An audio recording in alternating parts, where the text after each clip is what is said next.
Morning one and all. My name is Ram Tirupati, government degree college మనకు department of commerce. ఈరోజు మనం చెప్పుకునే పాఠ్యాంశము company పరిసమాప్తి, binding up company. అంటే కంపెనీల పరిసమాప్తి అంటే కంపెనీ అనేది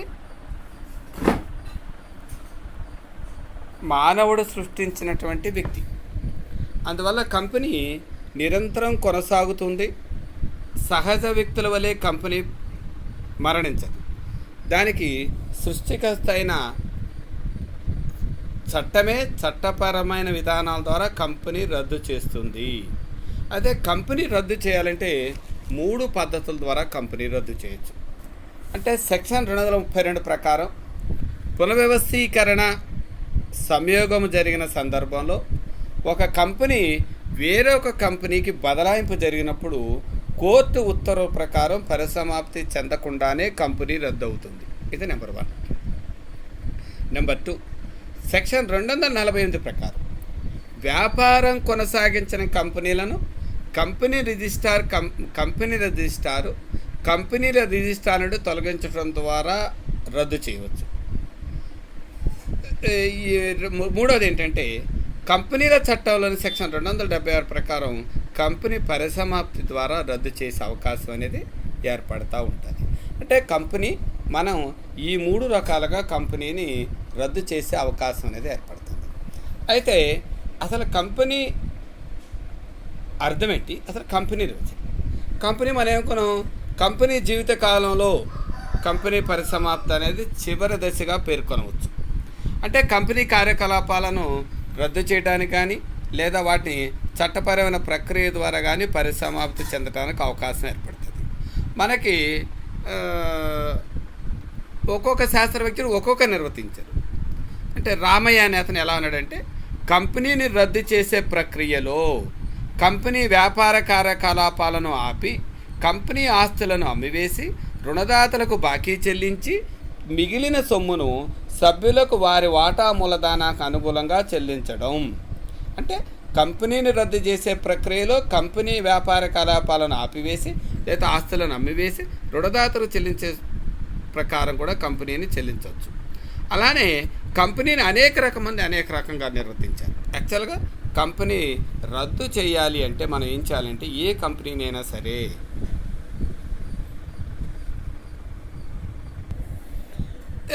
పై నిర్వచనాన్ని బట్టి మనకి ఏమవుతుంది, కంపెనీ పరిసమాప్తి కంపెనీ రద్దుకు దారితీస్తుంది. కాబట్టి ఏం చేయాలి, కంపెనీ పరిసమాప్తి కార్యక్రమాలు చట్టబద్ధంగా జరగాలి. కంపెనీలో పరిసమాప్తి అనేది కంపెనీ రద్దు అనే పదాలు ఒకే అర్థంలో వాడకూడదు. అంటే కంపెనీ పరిసమాప్తి వేరు, కంపెనీ రద్దు వేరు. అయితే ఈ రద్దుకి పరిసమాప్తికి మధ్య వ్యత్యాసాలు ఎలా ఉంటాయంటే, ఒకటి నెంబర్ 1, కంపెనీ మనుగడకు అంతమొందించడానికి కంపెనీ ఆస్తులను అమ్మివేసి అప్పులను చెల్లించటం, మిగిలిన సొమ్ము సభ్యులకు వారి వాటా మూలధనం ఆధారంగా పంచటాన్ని పరిసమాప్తి. అంటే పరిసమాప్తి అంటే ఏం చేస్తాం, కంపెనీ మనుగడకు అంతమొందించడానికి ఆస్తులన్నీ అమ్మేసి అప్పులు తీర్చేసి మిగిలిన సభ్యులకు వారి వారి మూలధనాన్ని పంచేసినట్టయితే కంపెనీ పరిసమాప్తి అనేది జరుగుతూ ఉంటుంది.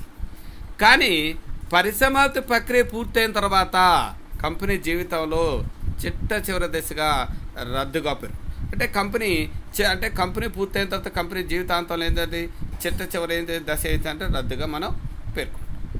రెండవది, కంపెనీ పరిసమాప్తి కార్యక్రమాలను అంటే కంపెనీ కానీ కోర్టు నియమించిన లిక్విడేటర్ కానీ చేపడతాడు కంపెనీ పరిసమాప్తి. కానీ రద్దు మాత్రం ఉత్తర్వు మాత్రమే కోర్టు ద్వారానే జారీ చేయబడుతుంది. అంటే పరిసమాప్తి అయితేనే లిక్విడేటర్ చేపడతాడు, కానీ రద్దు ఏమవుతుంది, కోర్టు ఉత్తర్వు తర్వాత జారీ చేయబడుతుంది. అలానే కంపెనీ పరిసమాప్తి కార్యక్రమాలు అమలులో ఉన్నప్పుడు లిక్విడేటర్ ఏజెంట్గా వ్యవహరిస్తాడు, కానీ కోర్టు ఉత్తర్వులు కంపెనీ రద్దుకు సంబంధించి జారీ కాగానే లిక్విడేటర్ కంపెనీ బాధ్యతలు నిర్వర్తిస్తాడు. అలానే పరిసమాప్తి కార్యక్రమాలు చేపట్టినప్పుడు రుణదాతలు తమ బాకీని చెల్లించమని కంపెనీని కోరవచ్చు, కానీ రద్దు ఉత్తర్వు జారీ అయినట్లయితే రుణదాత చర్య తీసుకోవడానికి అవకాశం అనేది లేదు. అందుకని కంపెనీల ప్రకారం మనం ఏం చేయాలంటే, కంపెనీ పరిసమాప్తి వేరు, రద్దు వేరు. పరిసమాప్తి అంటే కంపెనీని మూసివేయటం, అంటే కంపెనీ తమ యొక్క విద్యుత్ ధర్మ బాధ్యతలు నెరవేర్స్తే కంపెనీ రద్దు అవుతుంది అంటే కంపెనీని మనం మూసేస్తాం. అలానే పరిసమాప్తి రకాలు మనకి ఏముందంటే సెక్షన్ 270 ప్రకారం 2 రకాల పరిసమాప్తులు ఉన్నాయి. ఒకటి నిర్బంధ పరిసమాప్తి, రెండోదేమో స్వేచ్ఛాపూర్వక పరిసమాప్తి.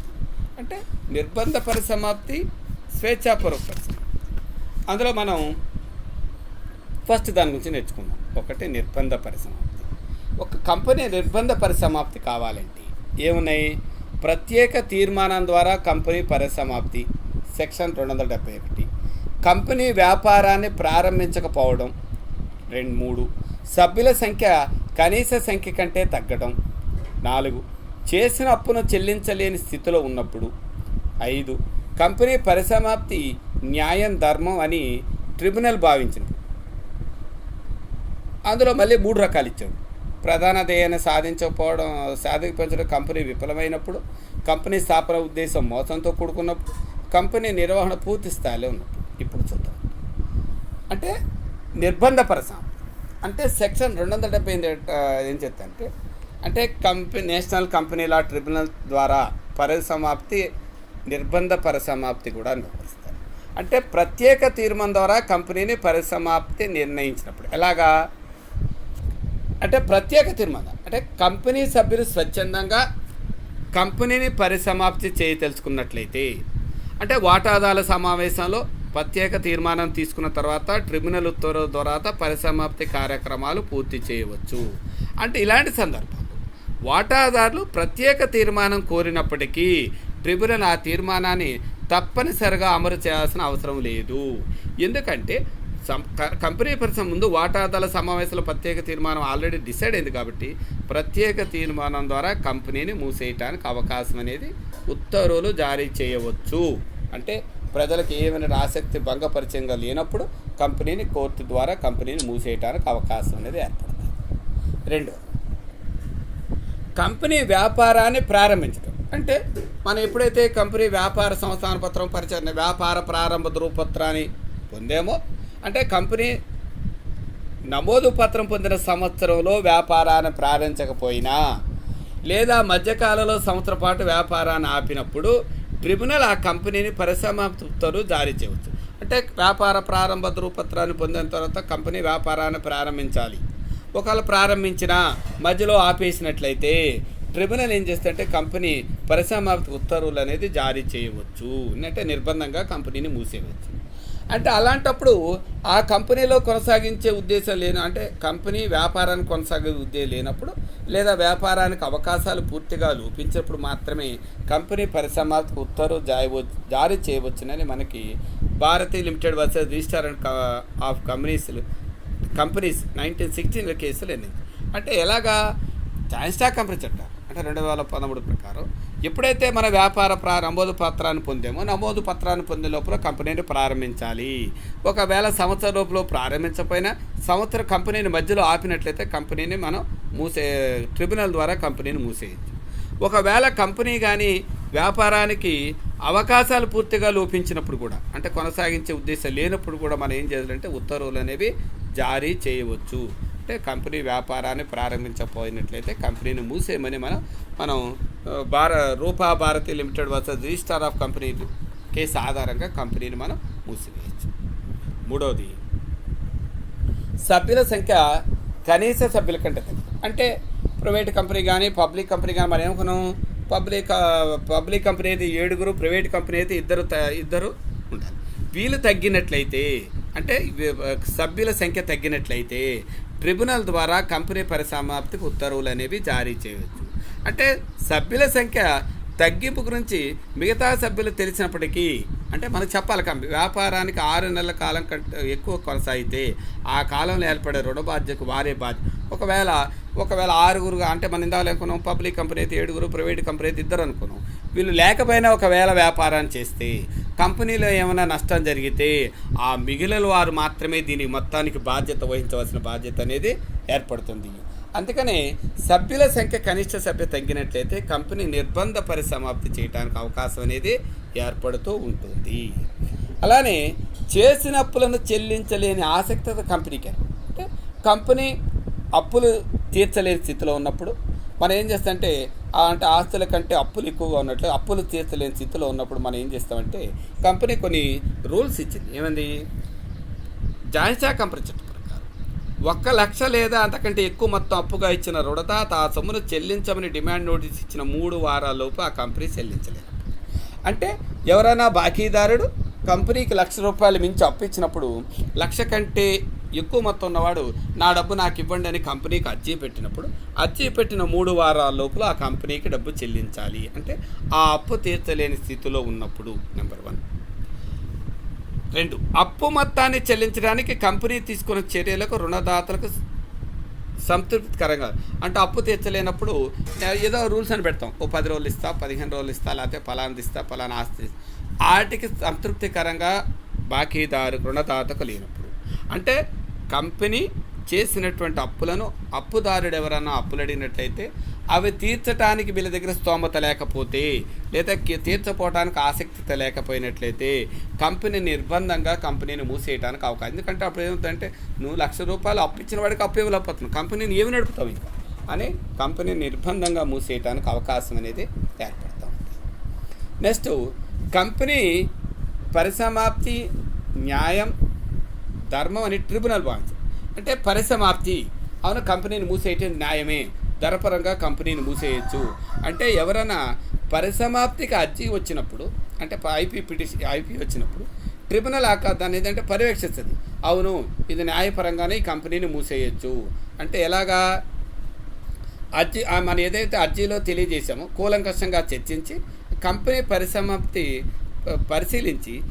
పరిశీలించడం ద్వారా పరిసమాప్తికి న్యాయం కానీ ధర్మం కానీ అని విశ్లేషణలో ఉన్నట్లయితే అప్పుడు కంపెనీని మూసేయడానికి అవకాశం అనేది ఏర్పడుతుంది. అందులో మనకేమన్నాడు? నెంబర్ 1 3 అంశాలు ఇచ్చాం. ఒకటేంటి? ప్రధాన ధ్యేయాన్ని సాధించడంలో కంపెనీ విఫలమైనప్పుడు. అంటే ఏంటి? మనం ఎప్పుడైతే సంస్థాపన పత్రంలో పొందుపరిచిన ప్రధాన ధ్యేయాలను సాధించడంలో కానీ కంపెనీ విఫలమైతే అంటే ట్రిబ్యునల్ ఆ కంపెనీని పరిసమాప్తికి ఉత్తర్వులు జారీ చేయవచ్చు. ఎలాగ మనకి అంటే ఎలా ఉండాలి? కంపెనీ ముఖ్య ఉద్దేశం ఏంటంటే మోటార్ కార్లు కానీ లేకపోతే యంత్రాలు కానీ ఇతరాలను తయారు చేసిన ఉద్దేశంతో కంపెనీ మనం ఏర్పడింది. వాటిని సాధించడంలో మనం విఫలమయ్యాం. అంటే వాహనాలు తయారు చేయడంలో కానీ వాహనాలకు కావాల్సిన ఎక్విప్మెంట్లో కానీ మనం విఫలమయ్యాం అని మనం అర్జీలో చూపించినట్లయితే అంటే మనం ఏదైతే ఒప్పుకున్న దాన్ని ప్రధానంగా దీనికి ఏదైతే కంపెనీ వ్యాపారం ప్రారంభించడానికి ఏ కంపెనీ ఏ వస్తువును తయారు చేయడానికైతే కంపెనీ ప్రారంభించబడిందో వాటిని తయారు చేయటంలో మనం ఏమైనా విఫలమైనట్లయితే అర్జీలో కరెక్ట్గా ఉన్నట్లయితే అప్పుడు అది ప్రధాన ధ్యేయాన్ని సాధించడం విఫలమైంది కాబట్టి కంపెనీని నిర్బంధంగా పరిసమాప్తి అనేది చేయవచ్చు.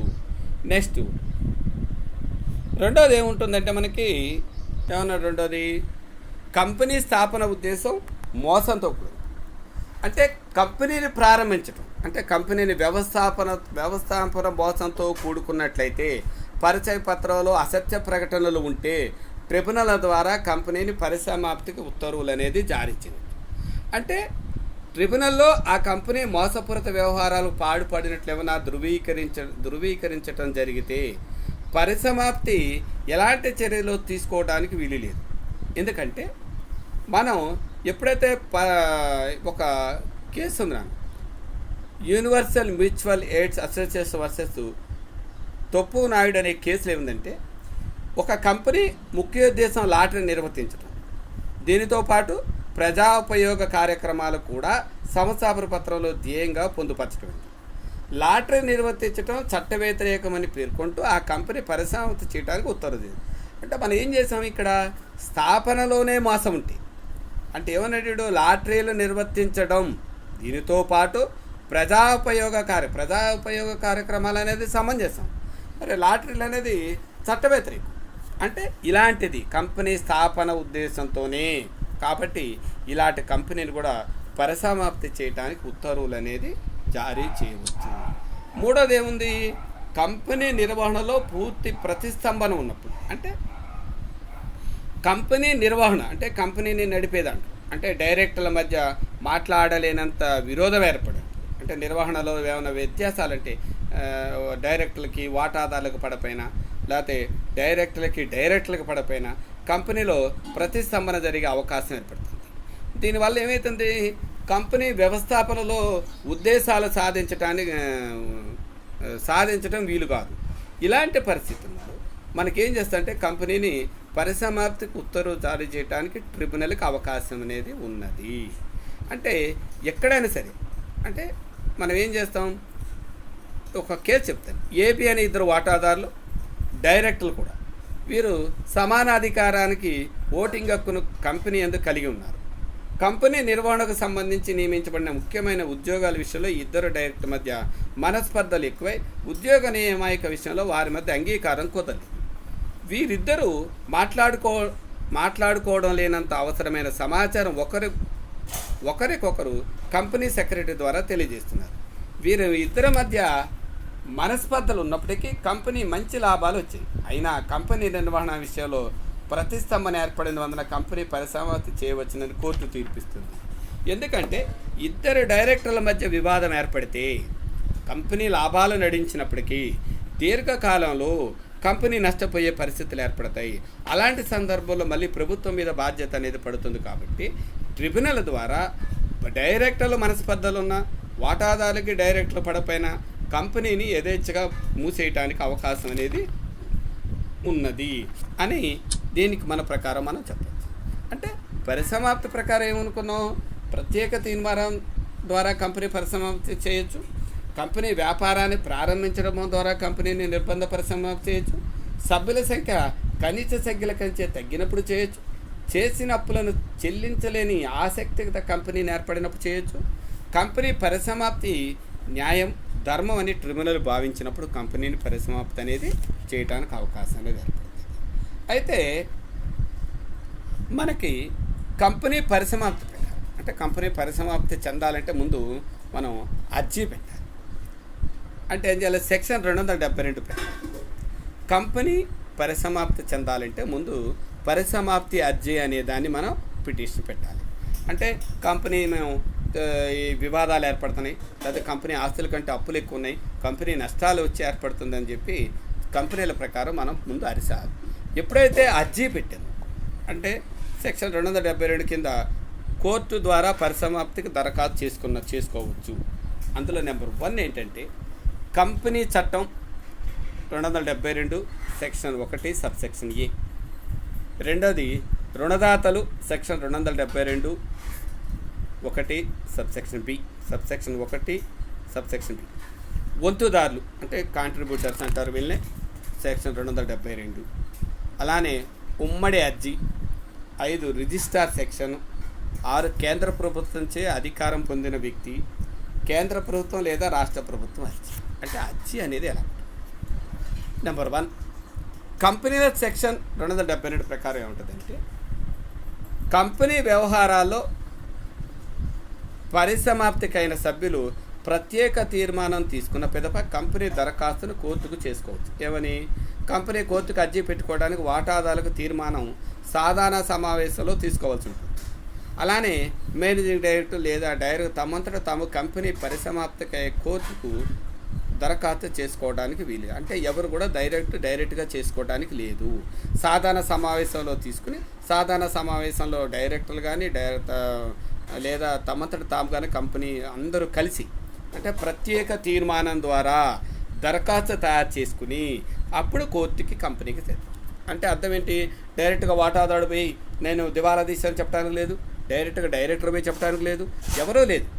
అంటే సమావేశానికి ఏర్పాటు చేసుకొని అందరూ ఒక సాధారణ సమావేశాన్ని ఏర్పాటు చేసుకుని అందులో వాళ్ళకు ఉన్నటువంటి ఇబ్బందులు అన్నీ తీర్మానం ద్వారా రాసుకుని అప్పుడు కంపెనీ సెక్షన్ 272 ప్రకారము కోర్టుకు ప్రత్యేకంగా మనం దాఖలు చేసుకోవచ్చు.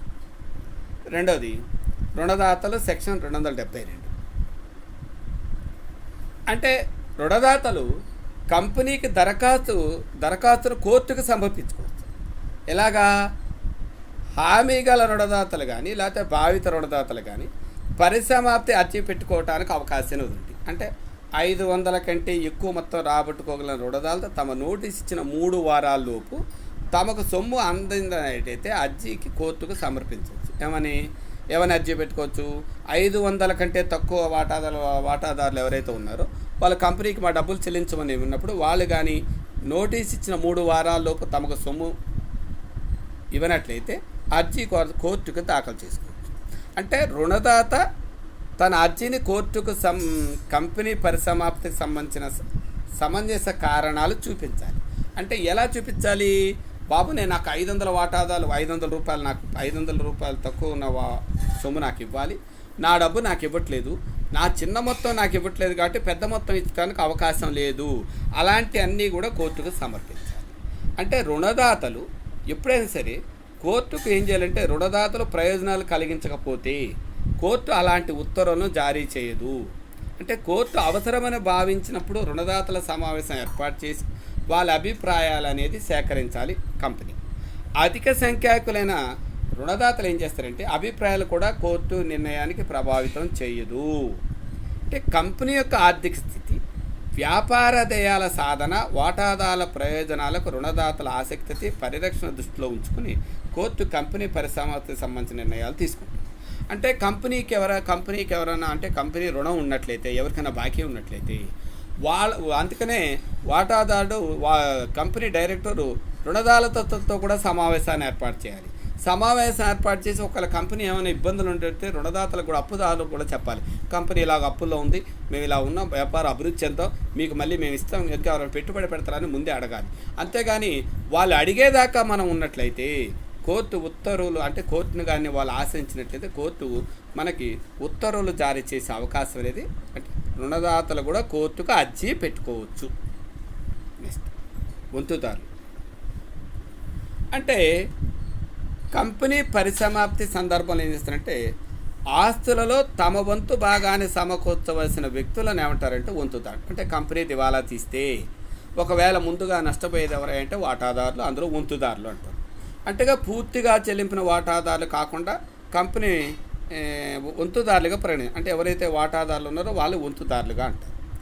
ఈ వంతుదారులు ఏమంటారంటే శాసనాత్మక హక్కు కలిగి ఉంటారు. అంటే వంతుదారులు కూడా ఏం చేస్తారంటే పరిసమాప్తికి కోర్టుకు దాఖలు చేస్తారు. అంటే ఎవడైతే వాటాదారు ఉండో వాడు కూడా కోర్టుకు దాఖలు చేశారు. ఎప్పుడు ఇందాక మనం చెప్పుకున్నాం అంటే చట్టపరంగా సభ్యుల సంఖ్య 7కు తగ్గిన లేదా ప్రైవేట్ కంపెనీ అయితే 2 తగ్గినా కూడా వంతుదారుడు కోర్టులో ఇందాక చెప్పుకున్నాం. ఒకవేళ నష్టపోతే వంతుదారులు బేర్ చేయాలని, అంటే ఇది 7 కంటే తక్కువ ఉంది పబ్లిక్ కంపెనీ అయితే, ప్రైవేట్ కంపెనీ అయితే 2 కంటే తక్కువ ఉంది కాబట్టి కోర్టుకి అర్జీదారుడు పెట్టుకోవచ్చు. నెక్స్ట్ వంతుదారుడు పేరిట ప్రారంభంలో వాటాలు కేటాయించడం జరిగినప్పుడు, అంటే వంతుదారుడు పేరిట ప్రారంభంలో వాటాల కేటాయింపు జరిగినప్పుడు, అంటే ముందుగానే వంతుదారుడికి వాటాలు కేటాయించాం, ఆ వాటాలు కేటాయించాం కాబట్టి వాటాదారులు తగ్గిపోయినప్పుడు ఏమవుతుందో మనకి ఎక్కువ భారం పడుతుంది. అలానే 18 నెలల్లో వాటాదారుడు కనీసం 6 నెలల పాటు వాటాదారుడుగా కంపెనీ రిజిస్టార్లో నమోదు చేయనప్పుడు, అంటే 18 నెలల లోపల కనీసం 6 నెలల పాటు వాటాదారుని కంపెనీ రిజిస్టార్లో అంటే సంతకం అంటే రిజిస్టార్లో అతని పేరు నమోదు చేయాలి. అలానే ఎవరైనా వాటాదారుని మరణం వల్ల వంతుదారుడికి వాటాల సంక్రమణ జరిగినప్పుడు, అంటే ఎప్పుడైతే ఎవరైనా మరణించినప్పుడు ఏంటంటే అక్కడ జాయింట్ స్టాక్ కంపెనీ చట్టం ప్రకారం కంపెనీలో ఎవరైనా వాటాదారుడు మరణించే వరకు మాత్రమే అతనికి నష్టాల్లో వాటా, తర్వాత లాభంలో వాటా, నష్టాల్లో వాటా అంతవరకు ఇవ్వాలి. ఒకవేళ అతను మరణించిన తర్వాత మనం ఏమి రాయలేదనుకోండి, ఒకవేళ నష్టం వస్తే మిగిలిన వాటాదారులు బేర్ చేయాల్సిన పరిస్థితి ఏర్పడుతుంది. అందుకని అంటే లాభంలో వాటా అయితే ఇవ్వాల్సి వస్తుంది, నష్టాల్లో వాటా మనం బేర్ చేయాల్సిన పరిస్థితి ఏర్పడుతుంది. అందుకని వంతుదారులు కూడా అంటే మాకు ఈ విధమైనటువంటి ఆంక్షలు ఉన్నాయి కాబట్టి మేము అర్జీ పెట్టుకునేటానికి అవకాశం అనేది వంతుదారుడు కలిగి ఉంటాడు. అలానే ఉమ్మడి అర్జీ అంటే కంపెనీలో రుణదాతలు వంతుదారులు కలిసి కూడా అందరు కలిసి ఉమ్మడిగా ఒకటే అర్జీ అనమాట, అంటే కంబైన్డ్ అప్లికేషన్ కూడా అర్జీ కూడా పెట్టుకోవచ్చు. అంటే మీ కంపెనీలో మాకు ఇవ్వాల్సిన వంతుదారులు కానీ లేకపోతే ఎవరైతే కంపెనీ వాటాదారులు రుణదాతలు అందరూ కలిసి ఉమ్మడిగా కూడా కోర్టుకి అర్జీ అనేది పరిసమాప్తికి అర్జీ అనేది పెట్టుకోవచ్చు.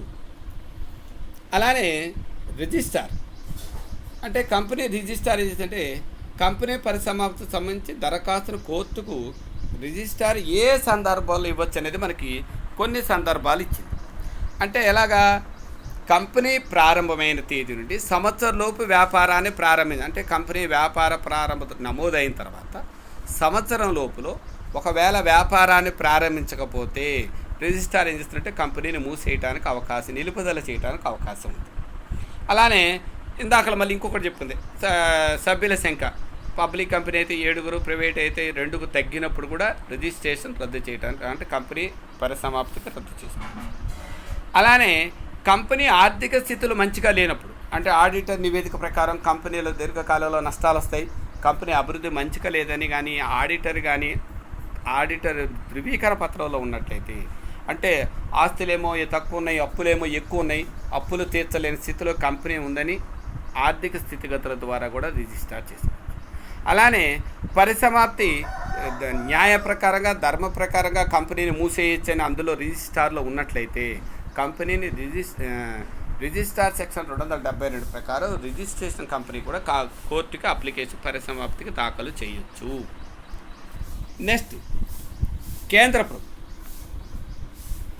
ప్రభుత్వం ఎప్పుడు ఎంటర్ అవుతుంది అంటే కంపెనీ వ్యవహారాలు తనిఖీ చేయడానికి కేంద్ర ప్రభుత్వం ఆదేశాలు అనేవి తనిఖీదారులకు సమర్పించిన నివేదిక ఆధారంగా పరిసమాప్తికి కేంద్ర ప్రభుత్వం దరఖాస్తు చేస్తుంది. అంటే నివేదికలో రిజిస్ట్రార్ కానీ, కార్యాలయానికి కానీ, లేకపోతే ఇతర నివేదికలు కానీ, వ్యక్తులు ఇచ్చినటువంటి నిర్దేశ సొమ్ము కానీ చెల్లిస్తే తనిఖీ నివేదిక ప్రతిని అందజేయాలి. అంటే కేంద్ర ప్రభుత్వం అధికారుల్లో పొందిన వ్యక్తి ఎవరైతే ఉన్నారో కంపెనీని తనిఖీ చేసే అధికారం ఉంది. తనిఖీ నివేదికలో రిజిస్ట్రేషన్ కార్యాలయానికి పంపాలి. అంటే అంత ఎప్పటికప్పుడు ఆడిట్ అవుతూనే ఉండాలి. అలా ఆడిట్ అయిపోయినా సరే కంపెనీని మూసేయటానికి అవకాశం లేదు. అలానే కేంద్ర ప్రభుత్వం లేదా రాష్ట్ర ప్రభుత్వం 2 అర్జీలు కూడా కలిపి, అంటే దేశ సార్వభౌమత్వాన్ని కానీ, సమగ్ర వ్యతిరేకతను కానీ, కంపెనీ వ్యవహారాన్ని కానీ, లేకపోతే కంపెనీకి భద్రత కానీ, లేకపోతే దేశ సంబంధాలతో కానీ, శాంతి భద్రతలు కానీ, నైతిక మర్యాదలకు కానీ భంగం కలిగితే రాష్ట్ర ప్రభుత్వం కానీ లేకపోతే కేంద్ర ప్రభుత్వం కానీ ఏంటంటే ట్రిబ్యునల్కి అర్జీ పెడుతుంది.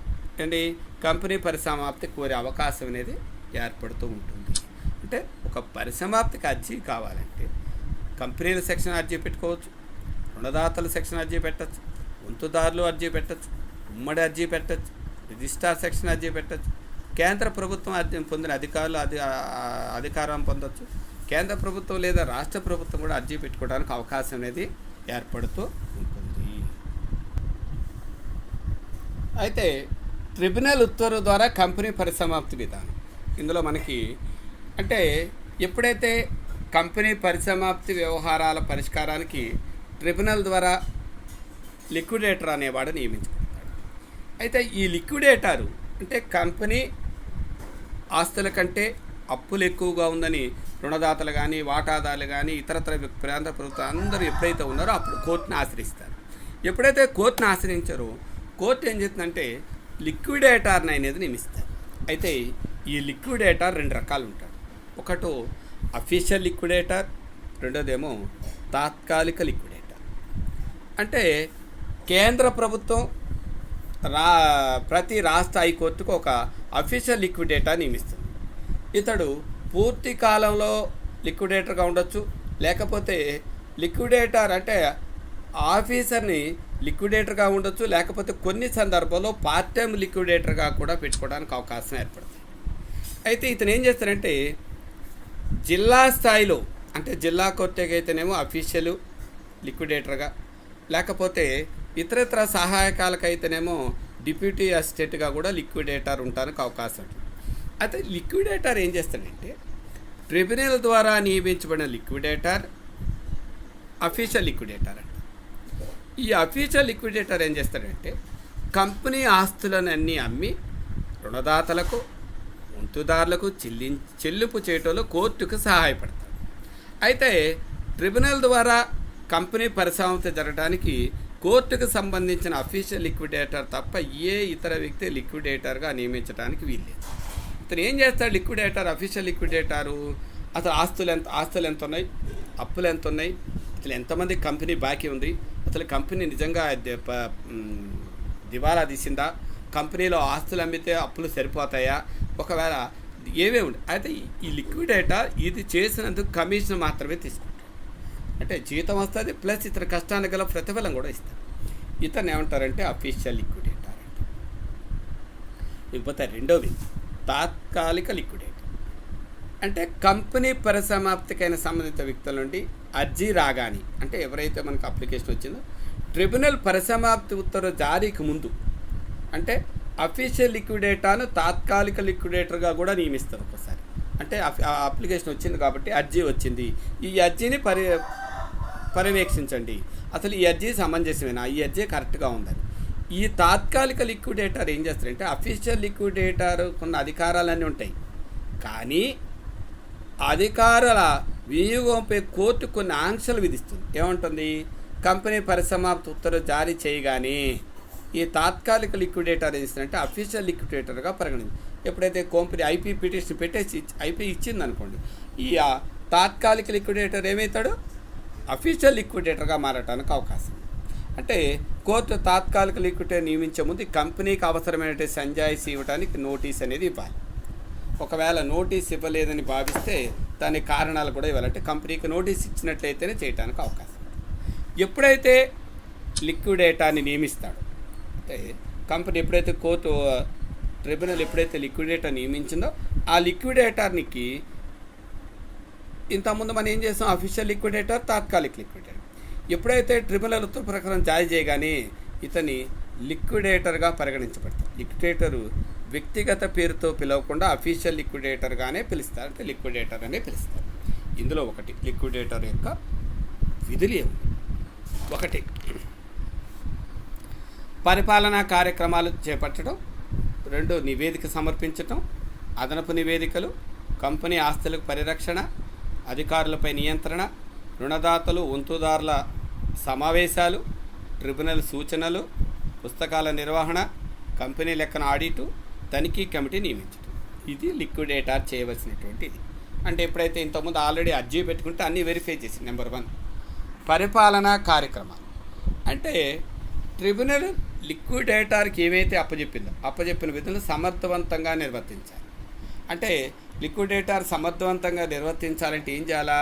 కార్యక్రమాలు అంటే ఏదైతే విధులను తప్పనిసరిగా నిర్వర్తించాలి. అతనికి నియామకం లేదా అర్హతల విషయంలో కూడా పొరపాటు జరిగిన తర్వాత కాలంలో తెలిసినను అతను అంతవరకు నిర్వర్తించిన వ్యవహారం న్యాయసమ్మతంగానే పరిగణించాలి. అంటే ట్రిబ్యునల్ కార్యక్రమాలు ఎప్పుడైతే పని అప్పచెప్పిందో, నిజంగా ఈ కంపెనీ దివాలా తీసింది, కంపెనీ అయిపోతుంది, వాటాదారులకు డబ్బులు ఇవ్వలేదు, వంతుదారులకు డబ్బులు ఇవ్వలేదు అని ఎప్పుడైతే ఉందో పరిపాలనా కార్యక్రమాలన్నిటిని కూడా చేయటానికి సమర్థవంతంగా సరంజామాని లిక్విడేటర్ ఏర్పాటు చేసుకోవాలి.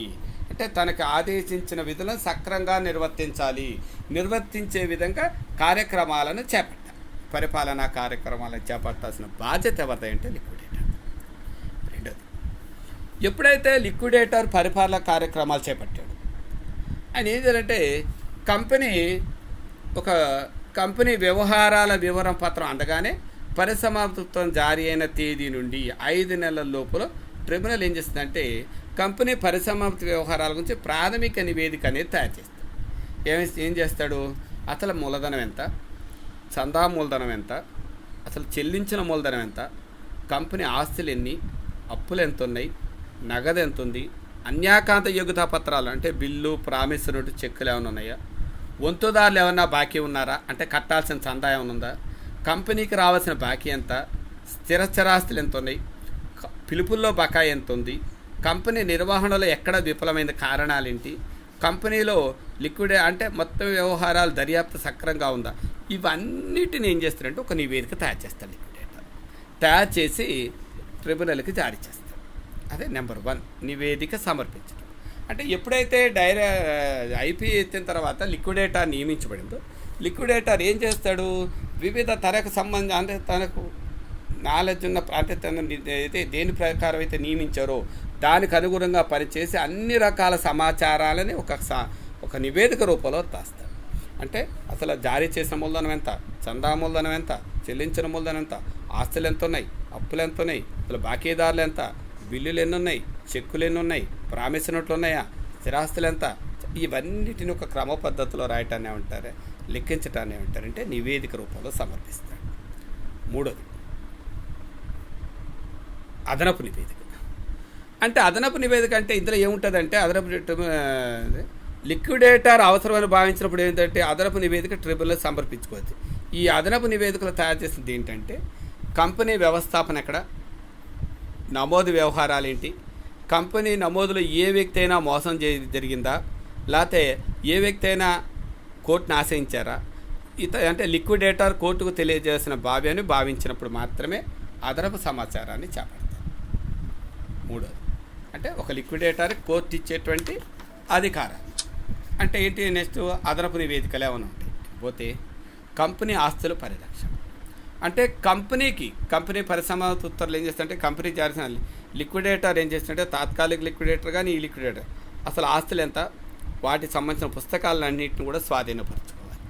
అంటే ఆస్తులని మళ్ళీ అమ్మటానికి లేదు, కొనటాలేదు, ఆస్తులకు కావాల్సిన పుస్తకాలు కానీ ఖాతా పుస్తకాలన్నింటినీ స్వాధీనపరచుకోవాలి.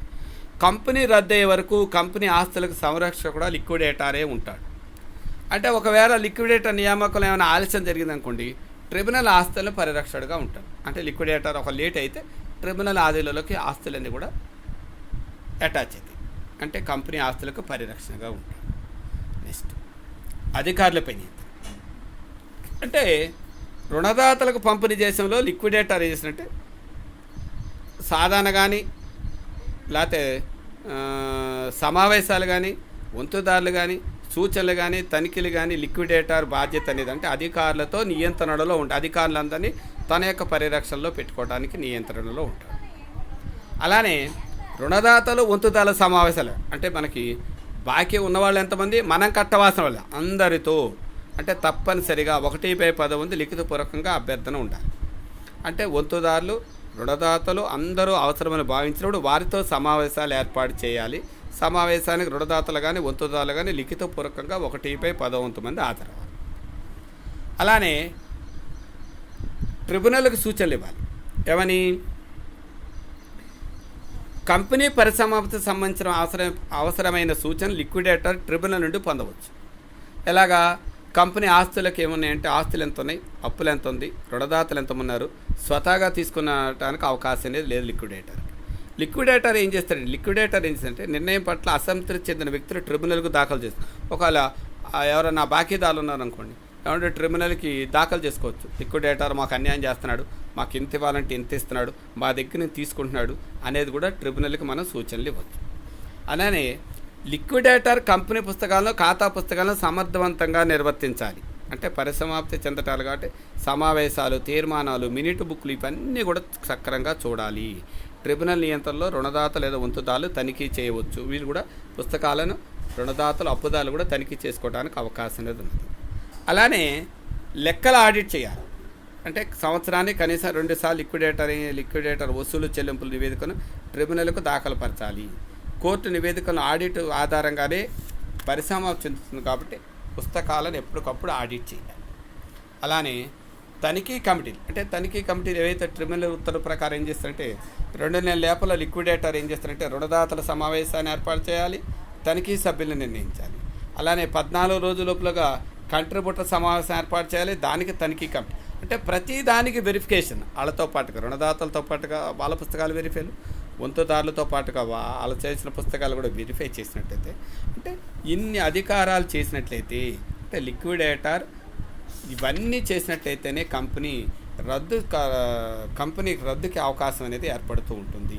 లేకపోతే పరిసమాప్తి కంపెనీకి అవకాశం అనేది అంటే లిక్విడేటర్ తన విధులను సమర్థవంతంగా నిర్వహించుకుని మన కోర్టుకు దాఖలు చేయాలి. ఇకపోతే ఇవి లిక్విడేటర్ అధికారాలు. ట్రిబ్యునల్ అనుమతితో వినియోగించే అధికారాలు, ట్రిబ్యునల్ అనుమతి అవసరం లేకుండా. అంటే ఒకటి ట్రిబ్యునల్తో అంటే ట్రిబ్యునల్తో ఏమేమి ఉన్నాయి, అంటే ట్రిబ్యునల్తో మనం ఏమేమి చెయ్యాలి అంటే ఎప్పుడైతే ట్రిబ్యునల్ అనుమతి ద్వారానే లిక్విడేటర్ పొందే అధికారాలు మనకి ఏమి ఉన్నాయంటే కంపెనీ తరపున కంపెనీ పేరుతో సివిల్ లేదా క్రిమినల్ కేసులు ఇతర కోర్టు వ్యవహారాలకు నడిపించవచ్చు. అంటే కంపెనీ తరపున కంపెనీ పేరుతో కానీ సివిల్ లేదా క్రిమినల్ కేసులకి ఎవరితో ట్రిబ్యునల్కి అనుమతి. లిక్విడేటర్ విధులను నిర్వర్తించడంలో సహాయపడటం కానీ న్యాయవాది లేదా ప్లీడర్ని కూడా నియమించుకోవచ్చు. అంటే తనకు హెల్ప్ఫుల్గా ఉండటానికి ఎవరైతే న్యాయవాదులు అంటే ప్లీడర్ కానీ లేకపోతే ఎవరైనా పెట్టుకోవచ్చు. పరిసమాప్తి వ్యవహారాలు లాభదాయకంగా ఉన్నప్పుడు కంపెనీ వ్యాపారానికి ఒకవేళ కంపెనీ బాగా లాభాలు వస్తున్నాయి అనుకోండి, ఐపీ పెట్టారు అయినా కంపెనీ ఉత్పత్తి బాగా జరుగుతుంది అనుకోండి, కంపెనీని నడపడానికి కూడా లిక్విడేటర్కి హక్కు ఉంది. అలానే పబ్లిక్ల వేలం ద్వారా స్థిర ఆస్తులను అమ్ముకోవచ్చు. అంటే మన ఆస్తులు కానీ ఒకవేళ ఎక్కువ రేటుకి వస్తున్నాయి అనుకున్నట్లయితే వాటిని ట్రిబ్యునల్ కోర్టు ద్వారా పబ్లిక్ వేలంలో కోర్టు మన దగ్గర ఉన్నట్టు వాటిని వేలం వేయడానికి అవకాశం ఉంది కలిగి ఉంటుంది. అలానే ఆస్తులను సెక్యూరిటీగా పెట్టి కూడా అప్పు కూడా తెచ్చుకోవచ్చు. అంటే మనకు ప్రోడక్ట్ ఉత్పత్తి చేసుకోవచ్చు అనుకున్నాడు కాబట్టి లిక్విడేటర్ తన దగ్గర ఉన్న కంపెనీలో ఉన్నటువంటి ఆస్తులను తాకట్టు పెట్టి కూడా డబ్బులు తెచ్చి కంపెనీని అభివృద్ధి చేయడానికి చేయవచ్చు. అలా అవి కంపెనీ యొక్క ఒకవేళ అనుమతి అవసరం లేని అంటే కంపెనీ తరపున కంపెనీ పేరుతో లిక్విడేటర్ సంతకం చెల్లదు కాబట్టి అధికార ముద్రను ఉపయోగించవచ్చు. అలానే వంతుదారు నుండి రావాల్సిన సొమ్మును రాబట్టుకోవచ్చు. పిలుపుల్లో బకాయి ఉంటుంది. సపోజ్ ఎక్స్ అనేవాడు 100 వాటాలకి 100 రూపాయలు కట్టాలి, 100 వాటాలకు 30 రూపాయలు కట్టాడు అనుకోండి, అలాంటి 70 రూపాయలు అంటే కాల్చిన పిలుపుల్లో బకాయి ఉంటే వాటిని వసూలు చేసుకోవచ్చు. కంపెనీ తరపున ఏమైనా అన్యాకాంత యోగ్యతా బిల్లు, ప్రామిస్ నోట్, చెక్కులు ఉన్నాయనుకోండి, ఆ డబ్బులను వసూలు చేయొచ్చు. అలానే మనం ఏమైనా గవర్నమెంట్కి ఏమైనా ట్యాక్స్ కట్టాలంటే ట్యాక్సులు కట్టచ్చు. అలానే అంటే వేలలో కొనుగోలుదారు కొన్న సొమ్మును మళ్ళీ అవసరమైతే అదనపు కాలానికి అంటే ఎవరైనా వేలలో కొని డబ్బు ఇవ్వకపోతే మళ్ళీ ఇచ్చే డబ్బు తెచ్చుకోవచ్చు. అంటే అనుమతి లేకుండా కొని చేయొచ్చు, అనుమతితో కొని చేయడానికి అవకాశం అనేది ఏర్పడుతూ ఉంటుంది. ఇవి లిక్విడేటర్ యొక్క అధికారం. అలానే లిక్విడేటర్కి బాధ్యత అంటే లిక్విడేటర్ అనేవాడు ట్రస్టీగా వ్యవహరిస్తాడు. అలానే తనకున్న విధి నిర్వహణకు అనుగుణంగా అంటే జాగ్రత్తగా ఉండాలి. కంపెనీ యొక్క అప్పులను లేదా ఆస్తులను తీర్చే స్థితిలో లిక్విడేటర్ లేనప్పుడు అప్పులను జమ చేసుకుని ఆస్తులు ఎంతైతే ఉన్నాయో ఆస్తులు ఎక్కడెక్కడైతే కంపెనీ ఆస్తులు ఉన్నాయో వాటిని అన్నింటినీ సేకరించాలి. అప్పులను మాత్రం లిఖితపూర్వకంగా మాత్రం లెక్కించాలి. అంటే ఆస్తులను సేకరిస్తాడు, అప్పులను సేకరించాల్సిన బాధ్యత ఎవరికి ఉంది అంటే లిక్విడేటర్కే ఉంది. ఇవన్నీ అయిన తర్వాత ఏం చేస్తారంటే ఒక ట్రిబ్యునల్కి తన 3 నెలలు అంటే 21 రోజుల లోపల కంపెనీకి ఏంటంటే ఒక వివరణ పత్రాన్ని సమర్పిస్తాడు.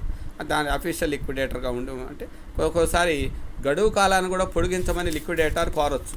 అలాంటప్పుడు ఏం చేస్తారంటే అంటే ఆస్తి వివరాలు, అందులో బ్యాంకులో నగదు ఎంత, అన్యాకాంత పత్రాలు ఎంత, లేకపోతే రుణదాతల పేర్లు ఏంటి, వాళ్ళ చిరునామాలు ఏంటి, వాళ్ళకి రావాల్సిన బాకీ ఎంత, మనం చెల్లించాల్సిన బాకీ ఎంత, అన్నీ కూడా వివరణ పత్రంలో లిక్విడేటర్ పొందుపరుస్తాడు. తర్వాత దానికి ఏం చేస్తాడంటే తనిఖీ కమిటీ వేస్తాడు. అంటే నిర్బంధంగా పరిశ్రమ చెందాలంటే తనిఖీ కమిటీతో ఒకటి ఏర్పాటు చేసి కమిటీలో 12 మంది సభ్యులకు మించకుండా వీరిలో కొంతమంది వాటాదారులు ఉంటారు, కొంతమంది రుణదాతలు ఉంటారు, కొంతమంది పరస్పర అనుగుణ వ్యక్తులతో కమిటీని ఏర్పాటు చేస్తారు. కమిటీలో ఒక 2/3 వంతు డెఫినెట్గా క్వారం ఉండాలి. వీళ్ళందరూ కూడా ఏంటంటే లిఖితపూర్వకంగా అన్నీ తనిఖీ చేయడానికి అవకాశం అనేది ఉంటుంది. ఇవన్నీ జరిగితే అప్పుడు నిర్బంధ పరిసమాప్తికి ట్రిబ్యునల్ అనేది ఆర్డర్ ఇవ్వడానికి అవకాశం అనేది ఏర్పడుతూ ఉంటుంది.